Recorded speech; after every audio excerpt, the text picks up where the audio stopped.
3 things to know about Pablo Escobar. 1.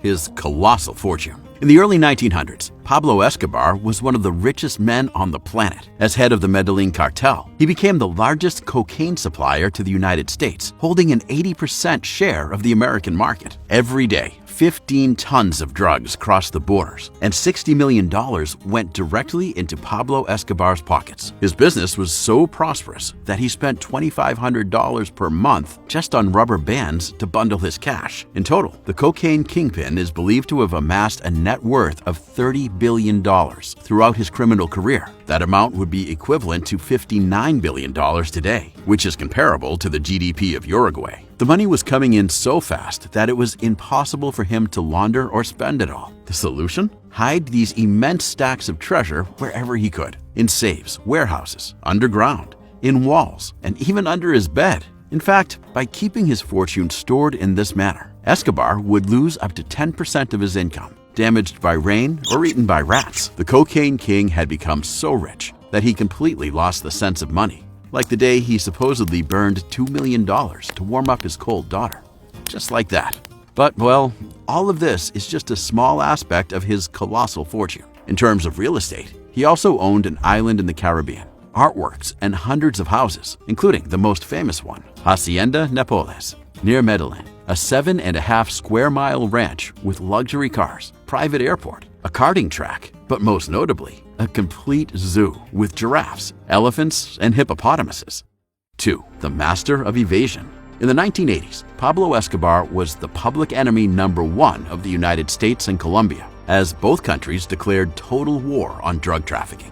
In 1984, he ordered the assassination of the Colombian Minister of Justice. This marked the beginning of a life on the run for him and his family, constantly moving from one hiding place to another. In 1990, the Colombian army managed to locate him and launched an operation. 510 people died in the confrontations, but the cocaine kingpin managed to escape. In 1991, to put an end to the bloodshed, the Colombian government reached an agreement with the drug lord. He agreed to surrender, but under several conditions: not to be extradited to the United States and to serve only a 5-year prison sentence under privileged conditions. He had his own prison built, called La Cathedral, located in the hills of Medellin.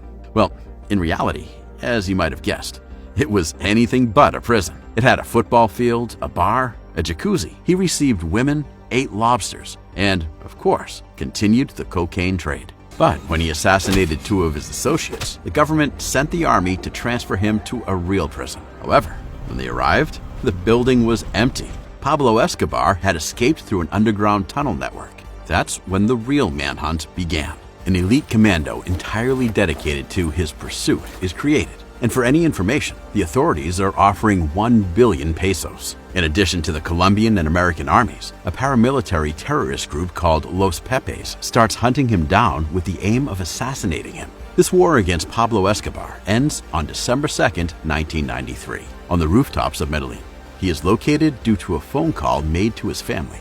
The police invade his hideout and kill him with multiple bullets to the body.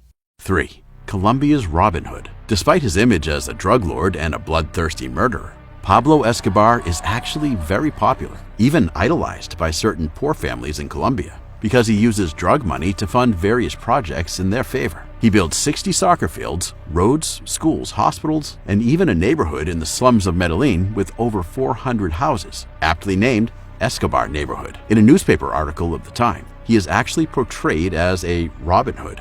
That's why even today, he enjoys a very positive image among some Colombians. But while on one hand, he positioned himself as a defender of the people, on the other hand, Escobar stopped at nothing to strengthen his power and wage war against the Colombian state. This included killing innocent civilians in attacks. To eliminate an enemy, he didn't hesitate to blow up a passenger plane, killing all 110 passengers. The target wasn't even on board. His cruelty knew no bounds. And the Medellin cartel had a reputation for being the most violent and deadly organization of the time. With Escobar, there was no alternative. It was plata